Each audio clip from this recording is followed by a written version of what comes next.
Hey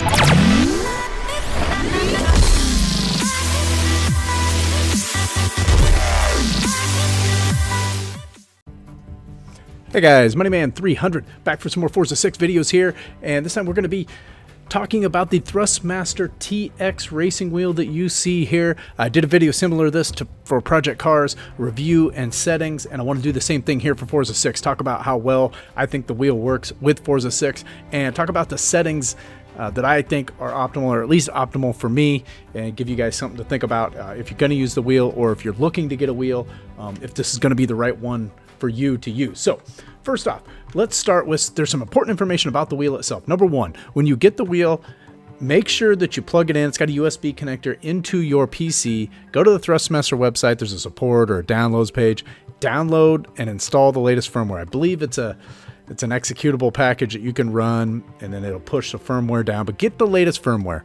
You always want to do that. There's fixes that come out, and who knows from the factory what version of that firmware it came out on. So that's number one, what you want to do. Once you get that done and you get it plugged in, you want to plug it into your Xbox with your Xbox completely powered off, then power it on, let it come up. It's going to do kind of a quick calibration. You'll see the wheel move should move a full 900 degrees of rotation back and forth, and that's kind of a self-calibration that it does. So at that point then you're ready to get your settings up and going here. So two things, let me rephrase that. Three things that you want to do here.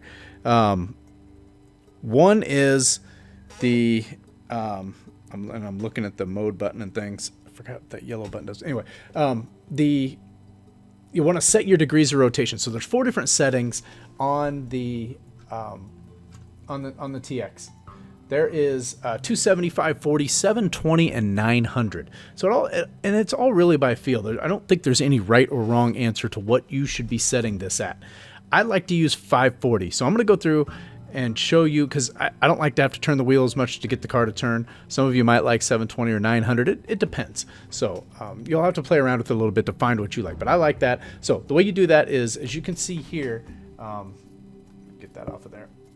You press the D-pad on the, so this is the D-pad here. I should probably go over that too. This little engine start button, that's your D-pad. You got your X and Y buttons here. You got your paddles, which also act as the bumpers. So you can see I can go left and right here, at least for the time being. I'll show you a situation when you can't. You got your menu button and your other, and then you got your Xbox, your little Xbox button here on the right side. So that's all the things on here. To change your degrees of rotation, you hold down right on the D-pad and this mode button here that, I don't know if you can see where my left thumb is, but there's a mode button there. And if I hold that down, you're going to see, and I let off, you're going to see so I got 3 blinks there. 3 blinks means it's a third one in the progression. So if we are 270, 540, that tells me it's at 720. So I just moved it from 540 to 720, and I'm going to keep going. Do that. Now you're going to see 4 blinks. That's going to be 900. Going to set it back to 270 here. There's 1, and then my next one is going to be 540. Okay, there we are. So now we're set back to 540. So that's one thing you're going to want to do. Now, there is also a sensitivity setting. You want to match that sensitivity setting to your degrees of rotation. So the more degrees of rotation that you have, the less sensitive you want the wheel to be. And then on the inverse of that, you want more sensitivity to be on with less rotation, if that makes sense. So there's 4 different sensitivity levels on this. And they're just 1, 2, 3, and 4, with 1 being what they call normal. Then there's low, very, very low, minimal, right? So you kind of want to match that up with your degrees of rotation. So suggested from Thrustmaster, this is out of their documentation, if you're using 900 degrees of rotation, you want to set that sensitivity level to 1 or 2. At 540, you want it to be 2 or 3. At 360, 3. And at 240, 3 or 4. So you kind of have to play around with it a little bit. I'm going to use sensitivity level 2, and I'm going to show you guys how we set that. So you use the down, which is this one here, and the mode button, the same way we use the paddle. So I'm going to reach over with that, and we're going to hold those at the same time. We're going to let off, and we should get 1. So we got 1 there. That tells me that is now on normal, and I want to go 1 more. 1, 2. Okay, there we go. So now we're set there. So that's 2 of the things. There's one more thing we're going to want to do.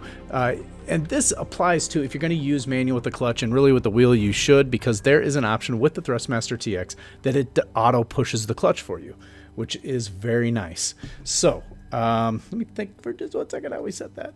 I did this the other day, and I always have to remember what it's A, and I think it's this yellow button over here. So I'm going to hit A in this yellow button, and then I'm going to let off.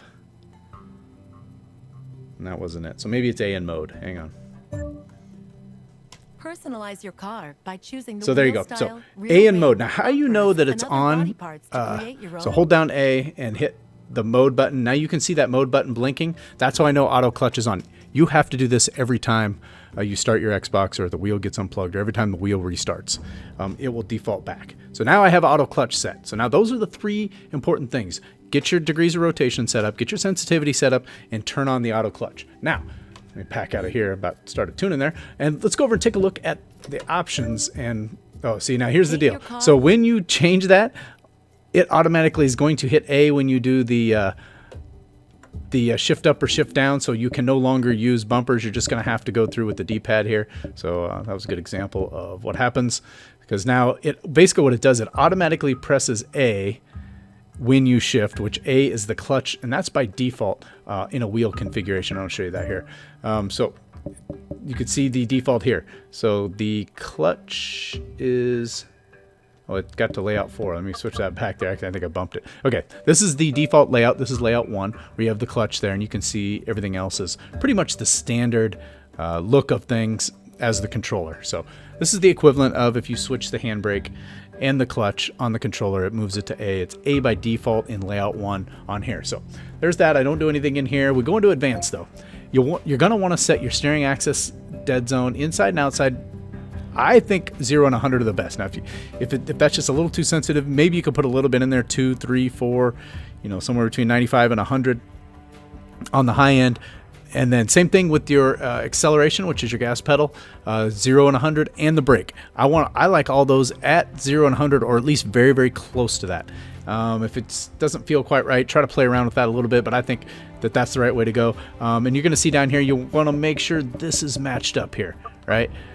If you're set to 540, make sure that you match your wheel rotation angle here to what you set the wheel at. If you set to 900, make sure you bump this up to 900. So you want that all to match so that things work the appropriate way in the game itself. And then we've got the force feedback scale. You can set that the way you like. I like it at 100 and the vibration at 100 as well. Don't worry about the handbrake and the clutch since those are on just on-off type buttons. The dead zones really don't matter on those, so don't worry about those. All right, so that's all the settings that we have here. I'm going to hit accept. I don't think I really changed anything. So now we should be all set up and ready to race. So it's a 5 or 10 minute setup process. Take a little bit longer if you just got the wheel out and you have to do your firmware. So let's go do some racing here. So what I'm gonna do is, and I don't know how well this is gonna work out, but we're just gonna go into we'll just go do some free play here. Customize, tune. I don't want to tune. I want to go race. Find a car. I don't want to find a car.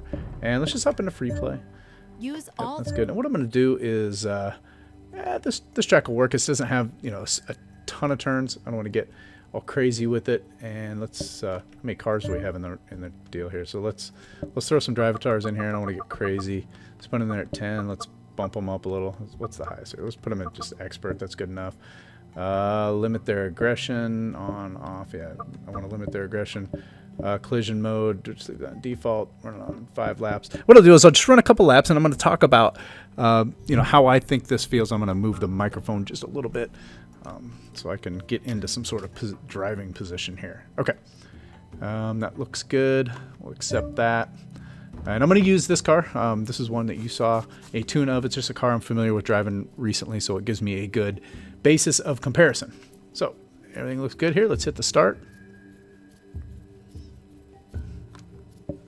All right, we'll hit the A button to start. It wouldn't let me hit the menu or the actual start button. So yeah, so we're going to talk about this. I've done a little bit of driving. I haven't done a ton with it. I've done enough to set it up and understand the way that I like it to be set up and working. But I haven't done a ton. So, but you'll get a good look at it here, get a feel for how it works. I could compare it to Project Cars as the only other game, at least on the Xbox, that I'd use this wheel with, and kind of give you my comparisons. And we'll drive in a couple different views, because going from the controller to behind the car can kind of change the view up a little bit. I gotta move my keyboard out of the way here. Can kind of change things up a little bit. So let's get in here. I don't have really any assist on. One assist you might consider is sim steering, but I'm just going to leave that here. Sim steering seems to work a lot better with the wheel than it does on the controller, at least in my opinion. I know there's other people out there, so here we go. I'm going to drive behind the car first, since that's the normal view that I do. There we go. All right, I can feel it. You can feel it pull. You can really feel things that are happening in the road.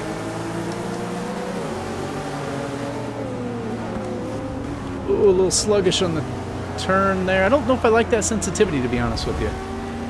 It's too sluggish. So we'll probably stop and change that. Yeah, I don't like it at all. It's like doesn't steer at all. So here's a tip. Don't use, if you're using 540, I would not use that, because it is. And I just recently changed that. I saw that there, and man, we'll try it a little bit more here. I have to go full lock to get that thing to turn. All right, so let's do this real quick. Let's hit a pause there, and let's change our sensitivity back. I need to go somewhere where it's not going to change anything, because when I do that, so we're gonna go. So 1, 2, 3. 1, 2. All right, there we go. So we should be back on normal sensitivity. Oh yeah, I can already tell the difference. All right, there we go. All right, so let's do this again. And let's do this. Let's restart the race so we can get a little racing in here. Let's hit that restart button real quick. So don't do that. Leave it on normal. That was really sluggish. So maybe if you had it on 900. So the suggestions that I gave earlier, I think you want to knock those down by 1. And maybe when you get up to 900, you're going to go to sensitivity 2. But that was super sluggish. I don't know if those recommendations had to do with other games. They weren't game specific, so maybe that worked better in a Forza 5 or a Forza. One thing I will say is that I do like the way the wheel works better in Forza 6 than I did in Forza 5. Forza 5 for me had kind of a weird, another GTR there, it's a different version, or a little newer model. Hey, whoa! Save it. Get a little hit by the driver tar there. Oh yeah, this is much better. The one thing that's going to take you a little getting used to when if you've been a controller and you're going to use a wheel is the brakes. And you might have to find yourself adjusting brake sensitivity on your tunes. Like I tend to lock it up a lot, and I use 150 on my brake sensitivity. Might not be a terrible idea to change that up. Maybe drop that down closer to 100. That guy. Trying to drive nice, even though they're drivatars. And you see it. My driving certainly isn't as good with the wheel, but it's fun, right? I mean, you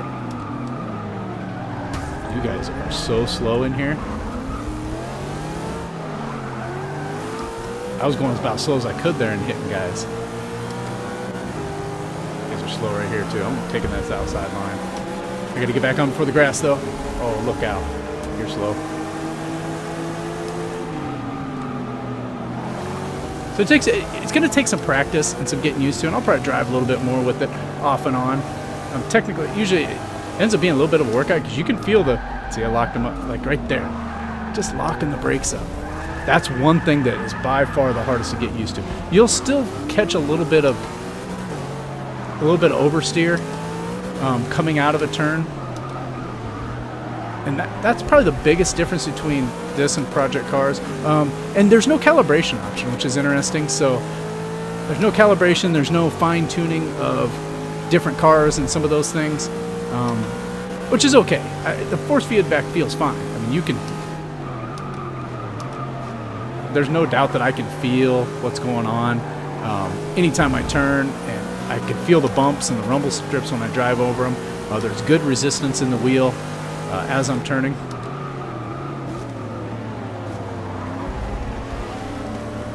And good control over it all together. Oh, I'm right on this guy. You got to go. I'm pushing you. I'm going to follow you right out.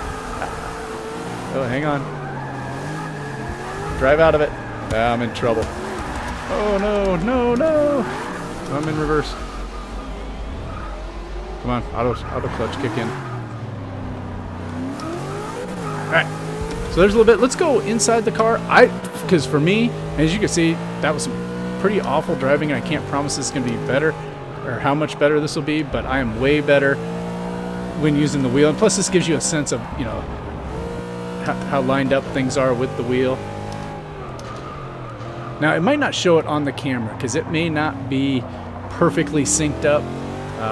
Use the Elgato to do all this, and this is a recent feature that the Elgato HD, if you guys had that, was able to do that. But this definitely feels more natural and more comfortable when I'm using the wheel to drive inside.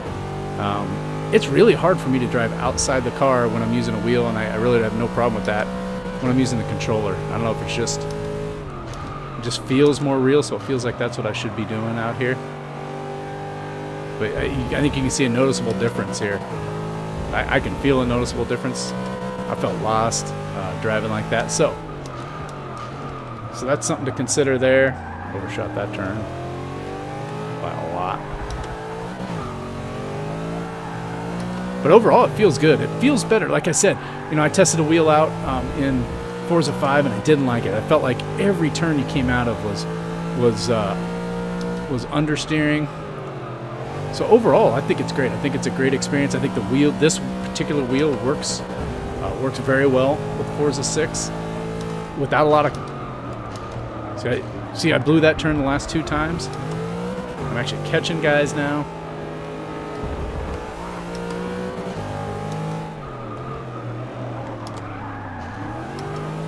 Got a little pass on the inside. Oh yeah, this is much better.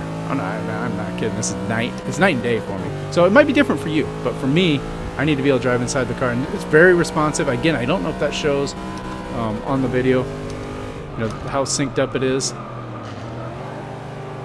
That guy's trying to get in there on me. I don't think so today. Finish this out here. We still got one more lap left. We'll race the whole race to see if we can. Downshift here.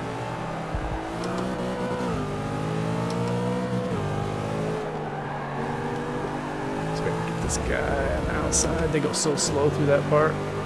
Working our way up through the field here.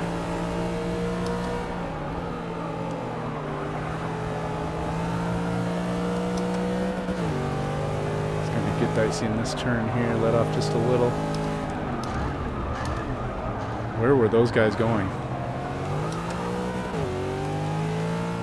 It only took me, you know, about a lap or two to... Save it. Yeah, that's a good save. That's an unnecessary downshift in this turn.